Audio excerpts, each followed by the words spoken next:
أعوذ بالله من الشيطان الرجيم بسم الله الرحمن الرحيم الصلاة والسلام على أشرف المرسلين سيدنا وحبيبنا محمد وعلى آله الطاهرين وأصحابه النجوم أجمعين.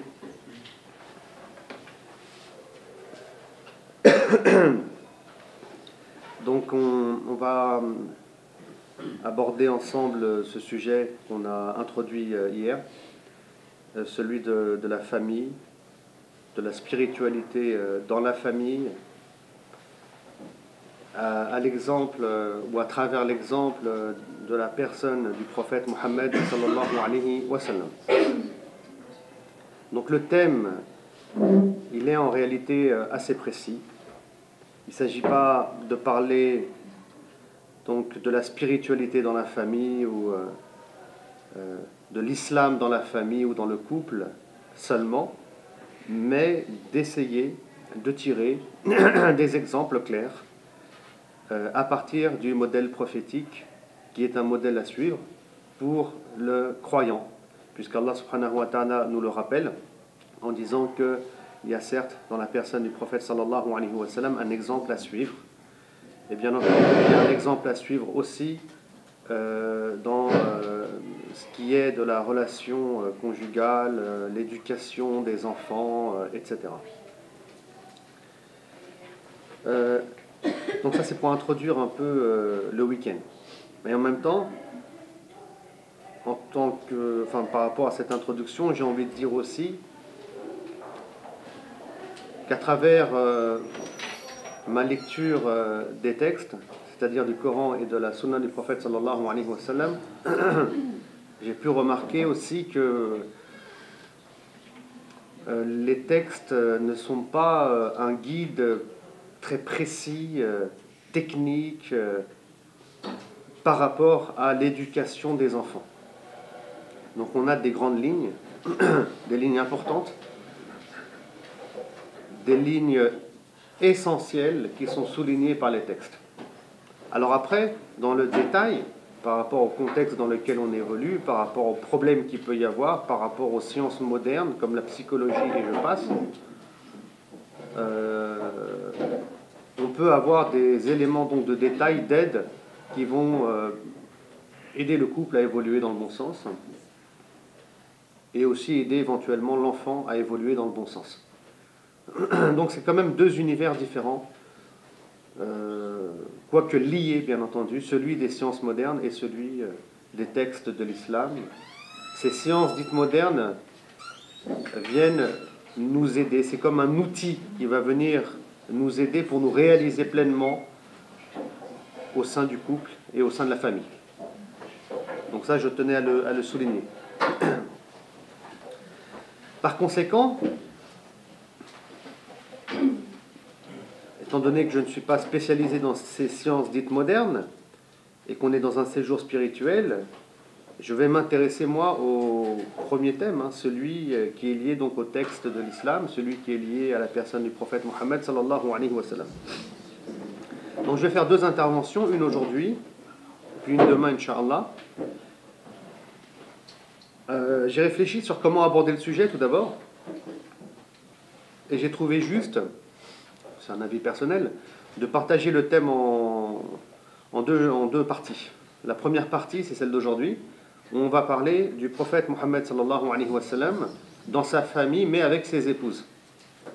Donc c'est ce lien mari-épouse, épouse-mari, qui va nous intéresser aujourd'hui. Et demain, on se penchera plus sur la relation prophète Mohammed sallallahu alayhi wa sallam avec ses enfants. Et Inch'Allah, on aura fait le tour du sujet, comment dire, avec mes modestes connaissances. En tout cas, j'appuierai, moi, sur ce qui me semble important, avec le temps qui nous est donné. Donc sans tarder, on commence le premier thème, le prophète sallallahu alayhi wa sallam qui vit sa spiritualité avec ses épouses.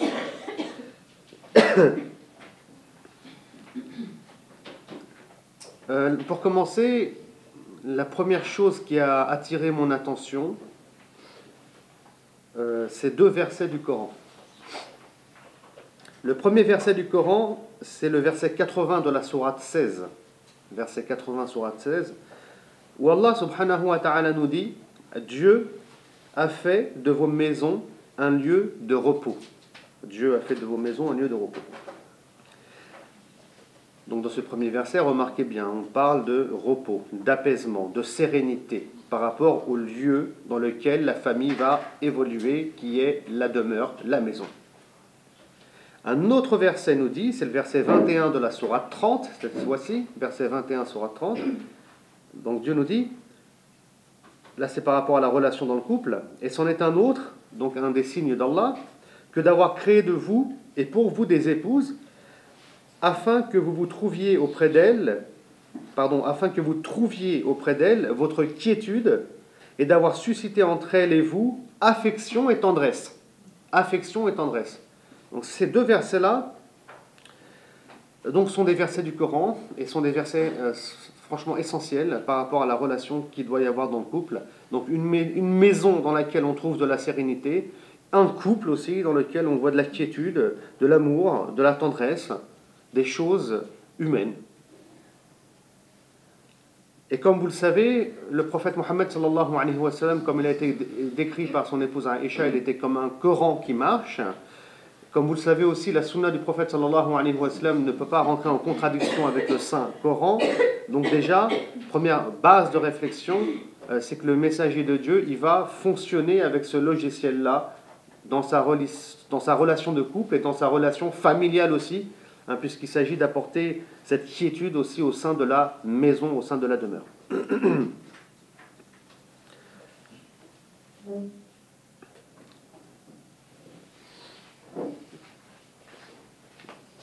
On pourrait faire une conférence tout entière, mais je ne le ferai pas ici, sur l'ambiance qu'il doit y avoir à la maison. J'en parlerai brièvement. Il faut provoquer la présence des anges, il faut effectuer des prières surérogatoires, etc. Je reviendrai dessus tout à l'heure, Inch'Allah, un peu plus.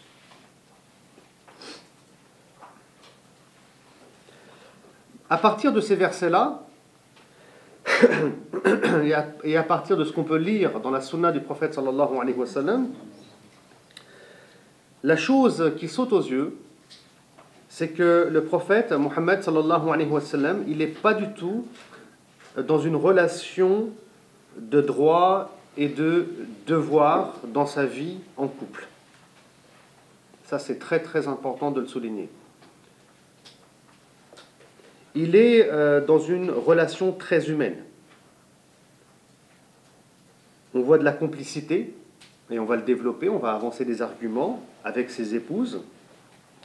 On voit qu'il s'amuse avec ses épouses, on voit qu'il embrasse ses épouses, qu'il les taquine, qu'il les respecte, qu'il blague parfois avec elles. On sait aussi qu'à 2 reprises, selon ce qui nous est rapporté par les textes, mais peut-être plus, il fait comme une compétition avec Aïcha, où il court avec elle, une fois il perd, une fois il gagne. Donc on est vraiment dans quelque chose de très humain. Et là, j'ai envie de dire que c'est la manière dont on doit aborder la relation en couple et la relation dans la famille, une relation qui est avant tout humaine, normale, avec de l'affection, de l'amour, je répète, tout ça c'est très important. Et ne pas aborder cette relation à travers un regard juridique lié au licite et à l'illicite, comme si on était des juristes. Ça, c'est une erreur dans laquelle beaucoup de musulmans, malheureusement, tombent. Où ils se retrouvent dans le couple, et quand ils parlent, ce n'est pas des gens qui s'aiment qui parlent, mais des gens qui ont des droits et des devoirs, et c'est à travers cet angle-là qu'ils souhaitent, ou qu'ils pensent en tout cas, s'épanouir. Et en réalité, ça mène souvent au divorce aussi.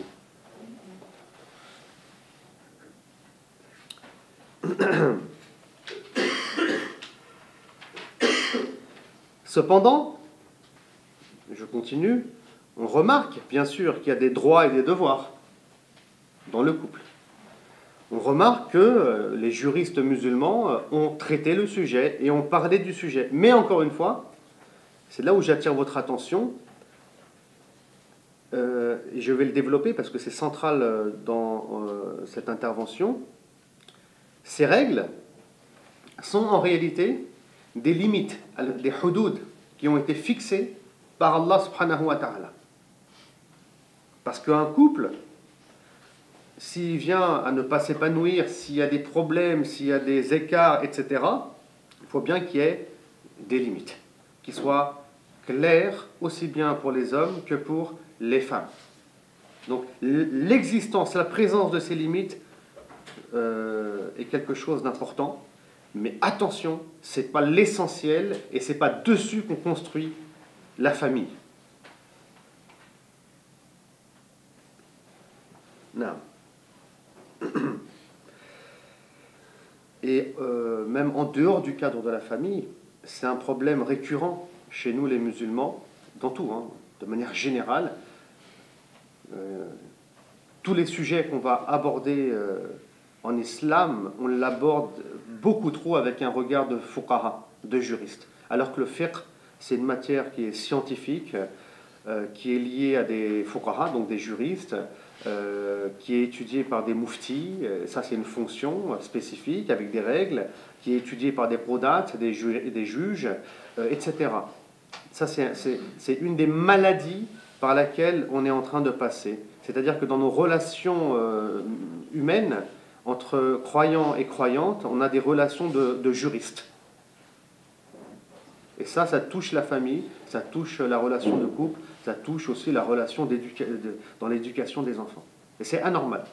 C'est anormal. On ne voit pas, par exemple, les gens qui nous entourent en France parler comme des avocats dans la rue.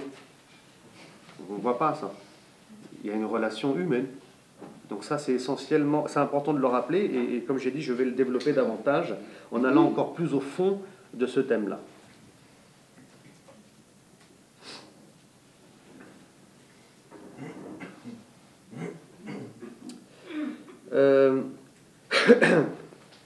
Pour comprendre donc, je vais peut-être en parler autrement du sujet. Si vous retournez aux travaux de Abu Hamid al-Ghazali dans Ihya Ulumuddin et les travaux d'autres savants encore, donc il nous explique souvent que dans le domaine du culte, il y a toujours cet aspect, vous savez, apparent du culte, al-zahir, et puis on a l'aspect intérieur du culte. Si je prends l'exemple de la salat, c'est connu, de la prière rituelle, vous avez l'aspect extérieur, apparent de la prière, qui fait que votre prière elle est valide aux yeux de législateurs, etc. Hein, parce que vous avez respecté les conditions de la prière qu'on trouve détaillées dans les ouvrages de droit musulmans. Hein, vous avez fait les ablutions, vous avez fait tel geste, vous avez dit Allahu Akbar, vous avez dit la Fatiha, etc. Donc votre prière elle est valide. Mais on sait très bien que beaucoup de gens font la prière et s'égarent complètement. Et on remarque donc que tu peux faire la prière et être quelqu'un d'égaré aussi en même temps. Pourquoi ? Parce que le côté maintenant intérieur de la prière n'est pas présent.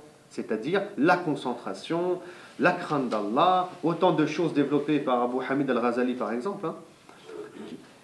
Et cette réalité de la prière, la réalité intérieure, batin de la prière, c'est celle qu'il faut développer essentiellement pour qu'on puisse changer à notre niveau. Et pour qu'on puisse ramasser les fruits de la salat, de la prière, dont nous parle Allah subhanahu wa ta'ala dans le Coran quand il nous dit que ça nous éloigne du munkar, du mal, la prière. Hein, et ça nous apporte de la patience aussi. Vous voyez ? Donc tous ces fruits de la prière, on les récolte quand on s'occupe de la partie donc intérieure de la prière. Donc à chaque fois, dans chaque adoration, il y a l'aspect extérieur qui est développé par les fuqaha, les juristes de l'islam. Vous avez le côté intérieur qui est développé par les hommes de spiritualité. Mais l'un ne va pas sans l'autre. Et en vérité, on pourrait même rajouter la notion théologique liée à la croyance. C'est à travers ces trois choses que le culte est construit, que la charia tout entière en réalité est conçue. Et donc, là je parle des adorations comme la salat, mais dans la relation en couple et dans la famille, ça fonctionne avec un même logiciel. Vous avez l'aspect extérieur des choses, juridique des choses, qui est lié donc à des limites fixées par Allah subhanahu wa ta'ala, à un cadre juridique précis et connu, développé par les fuqaha, et vous avez cette relation spirituelle où on recherche la sérénité, cet amour dans le couple, etc., qu'on va développer en travaillant un autre terrain. Donc ça se répercute en fait. On le trouve aussi dans ce domaine-là. On pourrait le dire d'une autre manière encore. Parce que là je l'ai dit d'une certaine manière, mais d'une autre manière encore, quand vous prenez la révélation de l'islam, la révélation du Coran, la révélation de la Sharia, elle s'est faite sur 23 ans. Et les 13 premières années se sont concentrées sur le domaine du spirituel et de la croyance.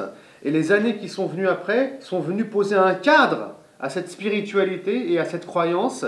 Et donc les 10 dernières années qui se déroulent à Médine, c'est le cadre juridique cette fois-ci, les limites qui sont révélées par Allah subhanahu wa ta'ala. Mais Dieu n'a pas commencé par ça. Il a commencé par le spirituel, par la croyance, c'est-à-dire par le fondement, la base.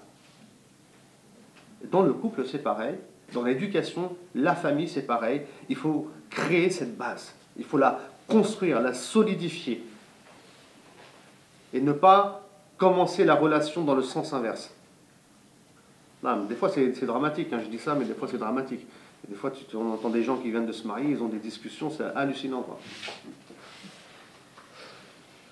Mais c'est que le problème, il est dans le fond déjà de la compréhension même de l'islam. Comme vous pouvez le constater, parce que même au niveau de la pédagogie divine, ça ne fonctionne pas du tout de cette manière-là.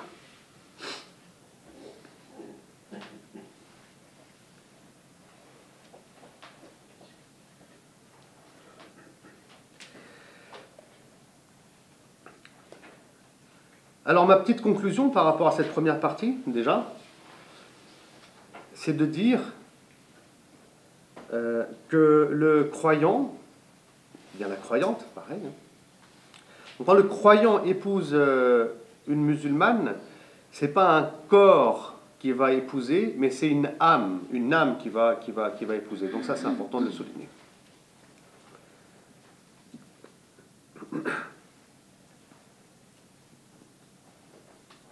C'est très important. Donc, quand on parle de corps, on peut rentrer dans la notion de droit, la notion juridique, des notions externes. Quand on parle d'âme, là, c'est autre chose. On parle d'affection, d'amour, de cheminement spirituel, etc. Donc, c'est sous cet angle-là qu'il faut comprendre les choses. Et puis, de toute façon, l'âme, c'est la réalité de l'être humain. Hein, ça, il ne faut pas l'oublier. Si on va un peu plus loin en arrière, dans cette enveloppe charnelle, il y a une âme, mais la réalité, ce n'est pas l'enveloppe charnelle qui va disparaître dans la tombe, mais c'est l'âme qui va, elle, perdurer. Donc quand on épouse quelqu'un, c'est une âme qu'on épouse, qui a des projets, qui a une vision, et l'idée est d'évoluer ensemble, des âmes qui évoluent ensemble en direction d'Allah subhanahu wa ta'ala. D'accord? Ça, c'est très important, bien entendu, de le comprendre.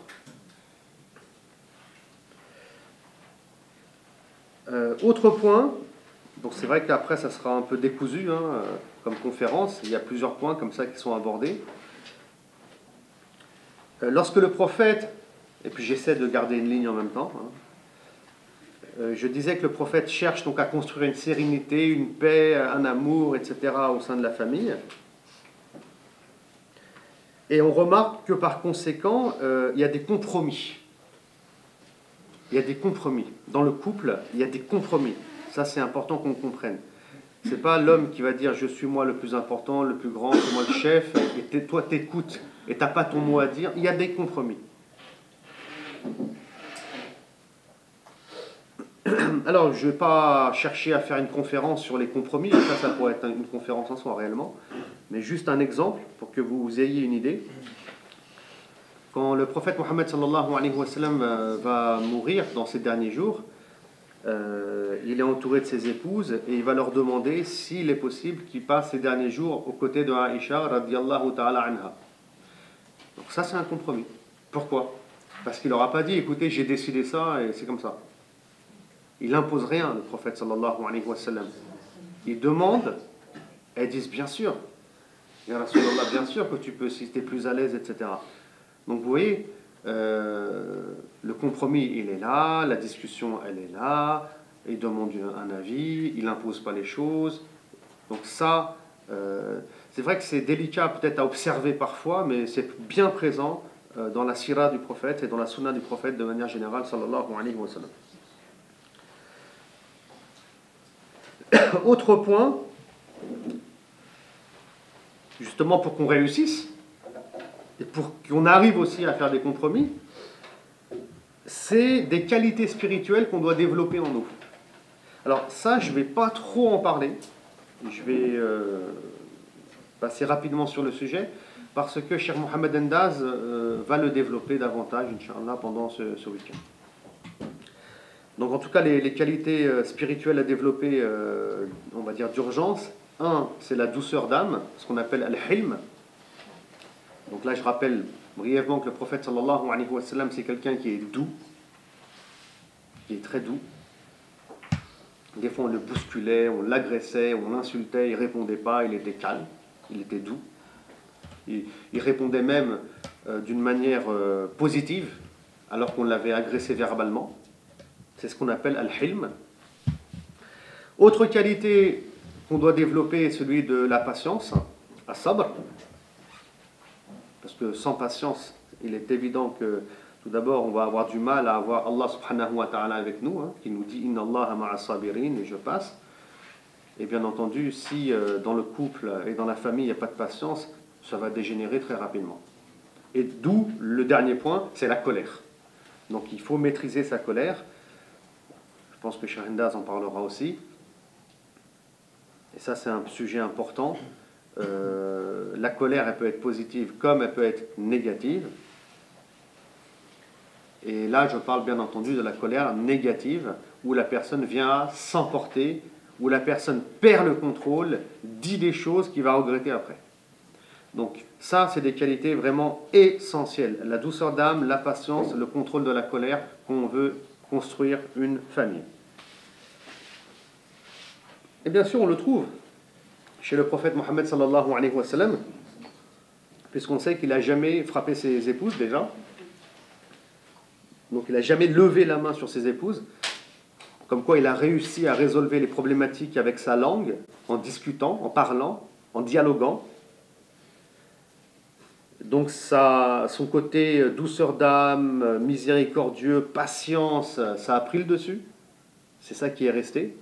Sinon il aurait frappé ses épouses.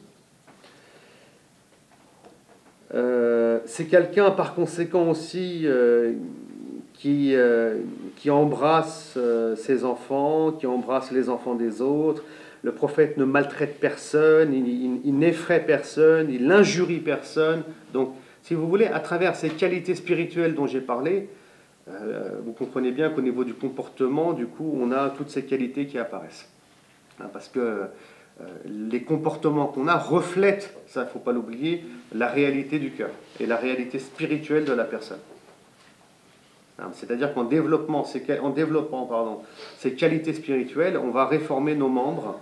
Du coup, la main elle sera sous contrôle, notre langue sera sous contrôle, etc. Donc, comme j'ai dit, je laisserai Cheikh Endaz développer ce point davantage. Autre point, toujours, pour arriver à ces objectifs de sérénité et d'amour et de paix, c'est la notion de shura. On trouve dans le Coran la notion de consultation. Alors, est-ce que le prophète sallallahu alayhi wa sallam, il consultait ses épouses? La réponse est oui. Est-ce qu'il discutait avec ses épouses? Est-ce qu'il demandait leur avis? La réponse est oui. Par contre, ça c'est une évidence que c'est oui, mais par contre, il est important d'essayer de comprendre à quel niveau, en fait. Est-ce qu'il est consulté dans tout, ou est-ce qu'il est consulté, on va dire, seulement par rapport à certains thèmes et dans des conditions spécifiques, vous voyez? Donc là, Inch'Allah Ta'ala, je pense qu'il y a un mot à dire, important, parce que le prophète sallallahu alayhi wa sallam, il a un rôle, tout d'abord, il a un rôle politique, il a plusieurs casquettes, il est commandant en chef, il est juge, il est imam, il est homme politique, le prophète sallallahu alayhi wa sallam, il est père de famille aussi, etc. Donc moi je remarque que sur le plan du politique et de la stratégie politique, le prophète sallallahu alayhi wa sallam, ne consultait pas ses épouses.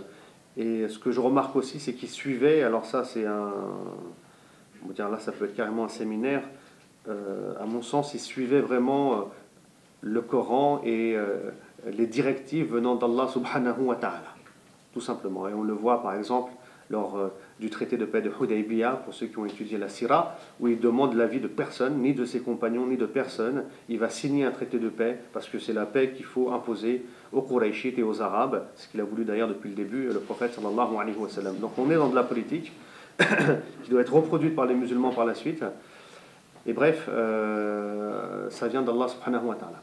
Ensuite, par rapport au champ militaire, on remarque que le prophète sallallahu alayhi wa sallam, il était ouvert, mais tant que la personne elle avait de l'expérience, qu'elle maîtrisait la personne, donc le sujet donc, de la stratégie militaire, elle était le bienvenu. Que ce soit un homme ou une femme. Mais dans la société de l'époque, enfin, c'est pas vraiment une société, mais dans le milieu tribal de la péninsule arabique à l'époque du prophète sallallahu alayhi wa sallam, ces gens qui maîtrisaient l'art de la guerre étaient des hommes. Donc le prophète sallallahu alayhi wa sallam, il a à ce niveau-là aussi surtout parlé à des hommes. Et encore une fois, c'est quand on étudie les textes. Comme Salman le Perse lors de la bataille des coalisés, comme d'autres personnes aussi, Hamza et d'autres lors de la bataille d'Uhud, etc. Dans le domaine du religieux, c'est Allah subhanahu wa ta'ala qui révèle les versets. Comment faire la salat, la zakat, le hajj, le jeûne du mois du ramadan, etc. Donc, à mon humble avis, le prophète sallallahu alayhi wa sallam, il discutait, il échangeait avec ses épouses, il les consultait, il demandait leur avis lorsqu'il était vraiment angoissé et lorsqu'il était perturbé aussi. Angoissé et perturbé, perdu un peu. Parce que le prophète sallallahu alayhi wa sallam, il a été perdu aussi, dans plusieurs étapes de sa vie. Donc on est dans une relation naturelle, enfin c'est naturel, il y a de l'émotion. Le prophète sallallahu alayhi wa sallam, il ne sait plus vraiment vers qui se tourner. La personne qui est la plus proche, c'est son épouse. Donc ça, il est clair et évident qu'il faut aussi qu'on apprenne à le développer, quoi. Il n'y a pas un homme n'a pas à avoir honte ou de je sais pas quoi, de dire des choses, de partager des choses avec son épouse qui le touche directement, ses inquiétudes, ses angoisses, ça se partage et il faut en parler. Je vais citer 3 exemples peut-être rapidement avec le prophète sallallahu alayhi wa sallam. Donc je vais aller vite. Le premier, il est connu, c'est lors de la première révélation. Il sort de la grotte de Hira, le prophète sallallahu alayhi wa sallam, il ne va pas aller voir Abu Talib, il va pas aller voir Abu Bakr, il va aller voir qui direct, il va chez lui déjà, dans sa maison, et c'est son épouse qui voit en premier, et c'est avec elle qu'il va partager son angoisse, justement, le problème qu'il vient de rencontrer, où il y a un être qui lui est apparu, qui est Jibril, alayhi salam, et il ne sait pas de quoi il s'agit. Donc il a très très peur. Et il dit couvrez-moi, couvrez-moi. Donc l'histoire, je ne vais pas la développer ici, mais elle est célèbre. Donc ça, c'est un premier indicateur.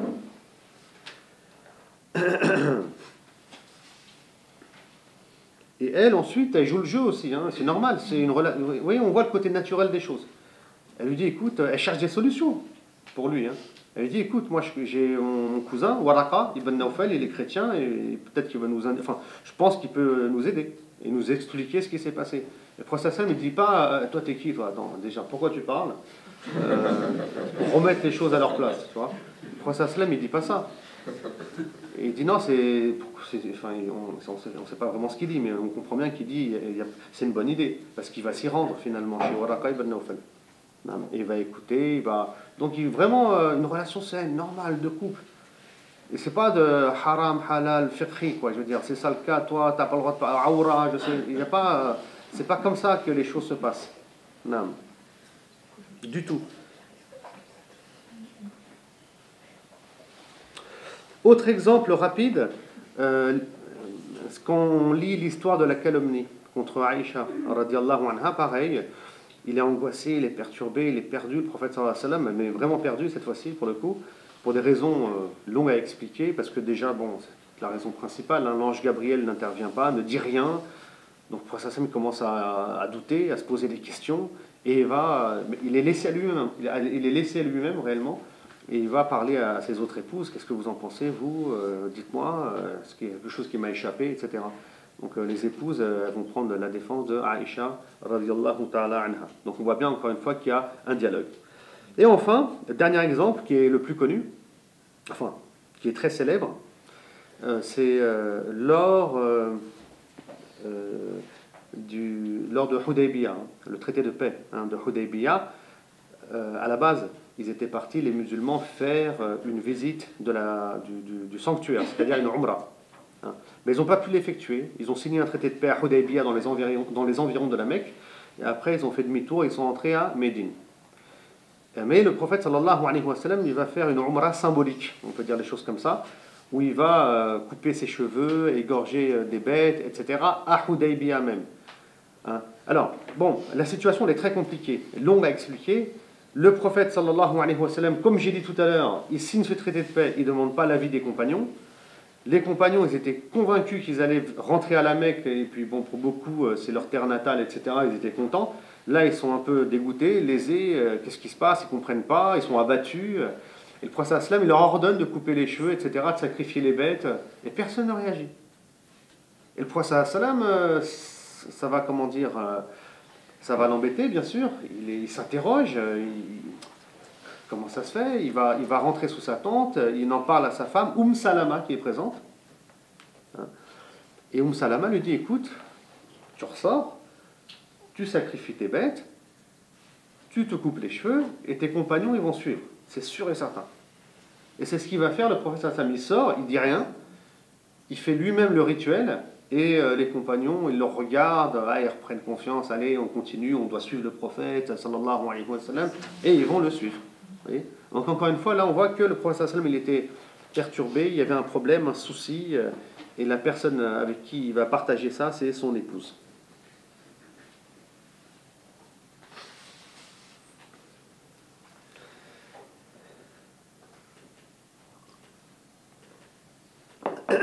Et donc, lorsqu'on construit la relation de couple de cette manière-là, comme le fait le prophète sallallahu alayhi wa sallam, si on se préoccupe de cette sérénité, de cet amour, de cette ambiance positive au sein du foyer, parce que ça, de toute façon il y a des répercussions sur les enfants, ça c'est clair, il y a des répercussions sur le mental de l'enfant, sur sa psychologie, sur sa vision de vivre aussi, sa spiritualité et sa foi, et bien finalement, on arrive à accomplir un autre verset du Coran que je n'ai pas cité. C'est le verset 187 de la sourate Baqara, la sourate 2. Où Allah dit, vos épouses sont un vêtement pour vous, autant que vous l'êtes pour elles. Vous voyez la belle symbolique, ce beau verset, on le comprend à travers les éléments que j'ai pu avancer. Donc c'est comme ça. Ça, c'est Allah subhanahu wa ta'ala qui parle, qu'on est censé vivre en couple. Et ce verset-là, comme vous l'observez aussi, il n'a absolument rien de purement juridique. On ne va pas extraire ici une norme juridique liée aux obligations, aux recommandations ou à ce qui est déconseillé ou interdit. Voilà, donc ça c'est la première partie de mon intervention, et je passe à la deuxième qui est aussi en même temps la fin. Et je terminerai par une réflexion. La réflexion, c'est les problèmes. Je me souviens d'un petit problème et après je pars, je vous laisse débattre.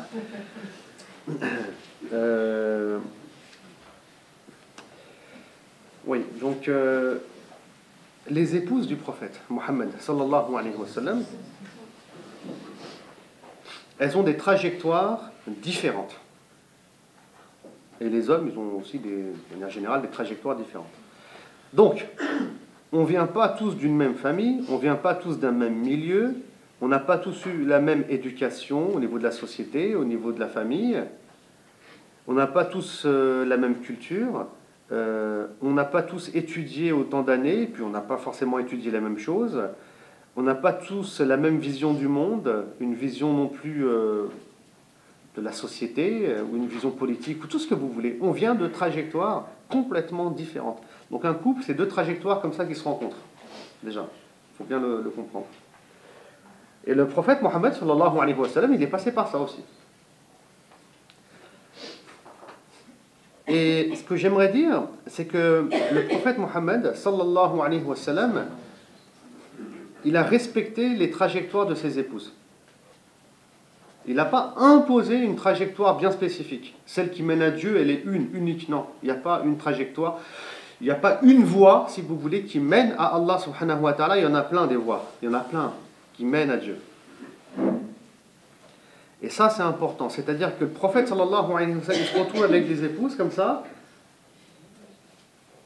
Il observe leur trajectoire, leur passé, leur vécu, leurs compétences, ce qu'elles aimeraient faire, ce qui pourrait les rapprocher d'Allah subhanahu wa ta'ala, et le prophète sallam, il les oriente vers ça, il les aide à évoluer dans ça. Donc c'est comme ça aussi que ça doit fonctionner un couple.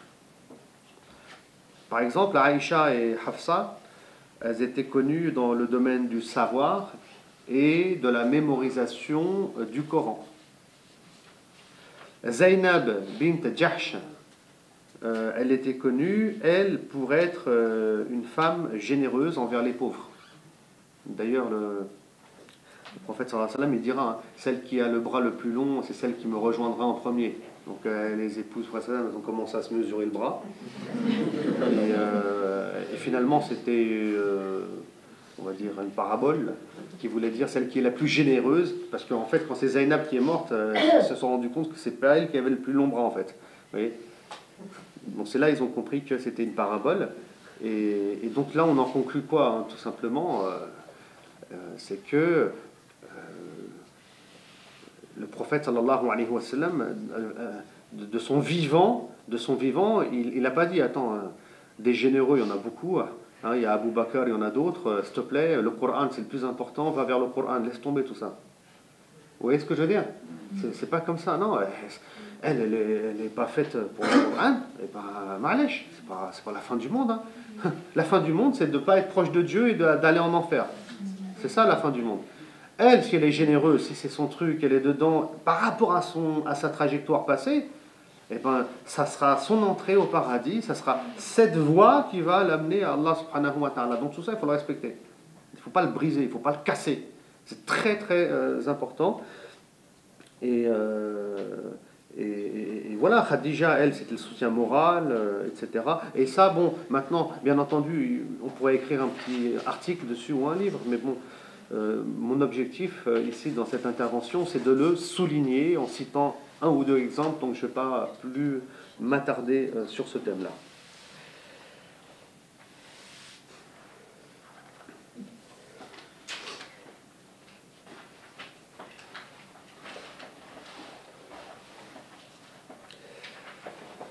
Alors, autre point aussi, c'est... alors ça, c'est un long sujet, donc je vais juste prendre un seul angle. C'est qu'un couple, il doit avancer ensemble selon les moyens du bord.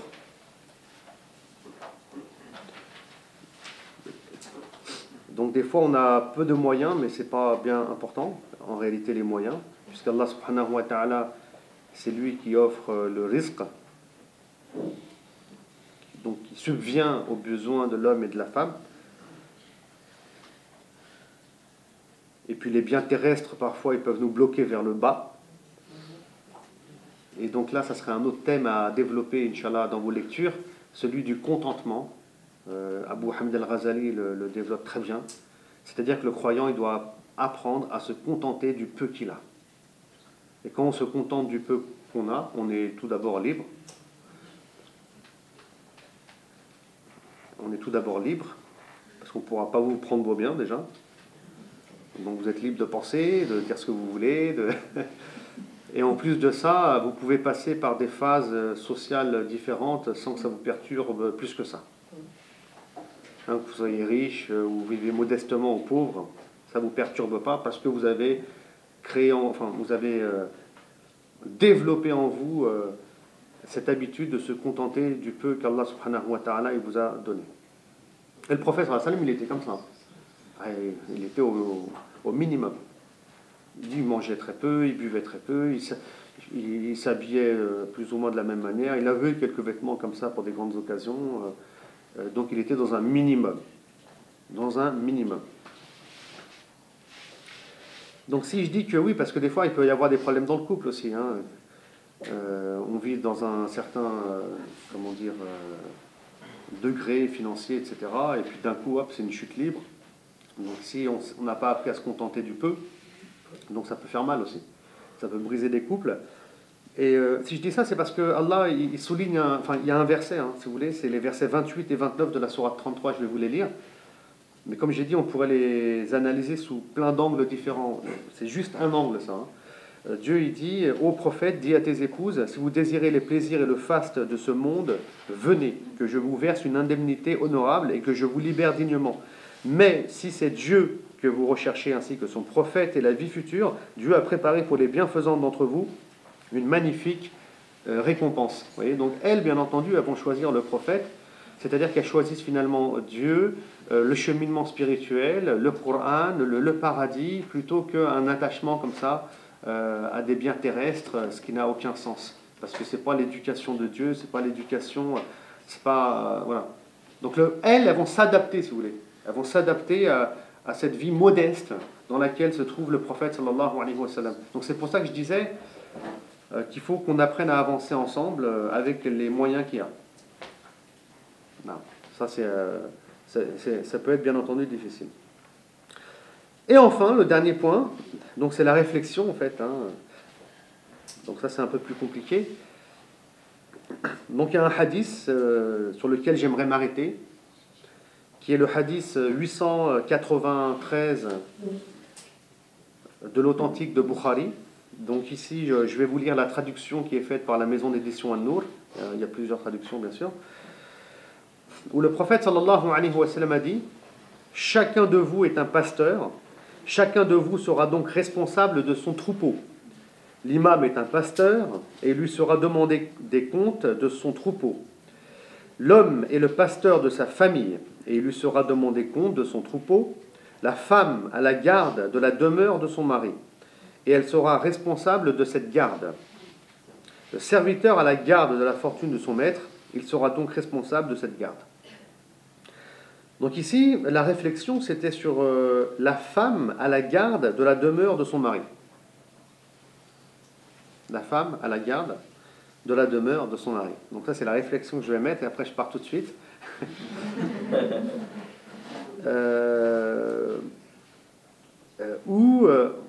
On peut, comment dire, imaginer ici donc une femme au foyer, quoi, pour être un peu radical dans les propos et utiliser des propos de notre époque.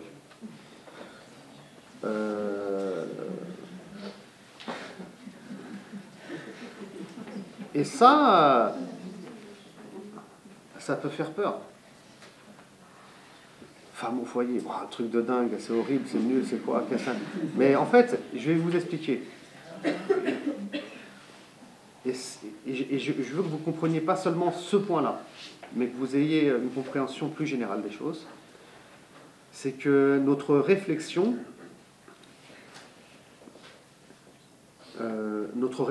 très souvent, elle n'est pas naturelle et normale.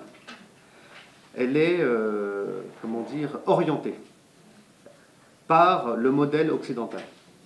Donc on a le modèle du Coran, de la tradition prophétique, de la révélation, et on a le modèle occidental. Et en Occident, en France en particulier, il y a les mouvements féministes qui ont joué un rôle très important dans le siècle passé et dans les années passées, et puis elles jouent encore un rôle important aujourd'hui. Je vous rappelle qu'en France, la femme, elle ne pouvait pas voter, la femme ceci, la femme cela. Donc il y a eu des changements. J'étais dans un extrême, que l'islam ne connaît pas d'ailleurs, depuis le début. Et là, on va rentrer on est peut-être déjà dans un autre extrême. Où la femme, il faut qu'elle aille travailler. Genre la femme au foyer, c'est un truc où on est obligé de rigoler tellement c'est n'importe quoi. Il faut qu'elle aille travailler, mais attention, il y a un modèle occidental, il y a des mouvements féministes, il y a le capitalisme qui veut qu'on génère du fric, de l'argent, encore et encore. Donc tout ça, il faut en avoir conscience. Et pas foncer dans le mur n'importe comment. Surtout quand le prophète sallallahu alayhi wa sallam il tient des propos de ce type-là.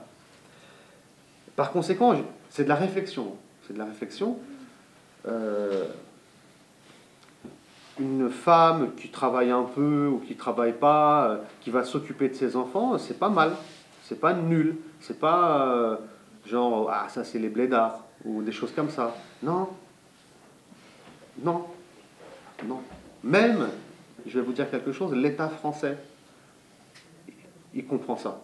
D'ailleurs, en ce moment, une femme qui a travaillé, elle peut prendre, enfin, il fut un temps, il y a quelques années, 3-4 ans en arrière, elle pouvait prendre 3 ans, une femme ou même un homme, pouvait prendre 3 ans de congé. Il était payé 400 € par mois, un truc comme ça, pour qu'il éduque l'enfant. Pour vous dire, hein, ça c'est au niveau étatique. Donc, éduquer ses enfants, c'est pas n'importe quoi, hein. C'est construire la France de demain. Donc ça, il faut bien qu'on le mette dans notre tête. Avec les événements dramatiques qu'il y a eu au Bataclan, etc. Quand vous voyez comment dire, la ministre de l'Éducation qui met le paquet sur l'éducation, là ils ont remis en place la dawa par rapport à la laïcité, c'est quoi, machin, avec les enfants, ils vont réformer peut-être certains trucs à l'école et tout, c'est parce qu'ils préparent une génération.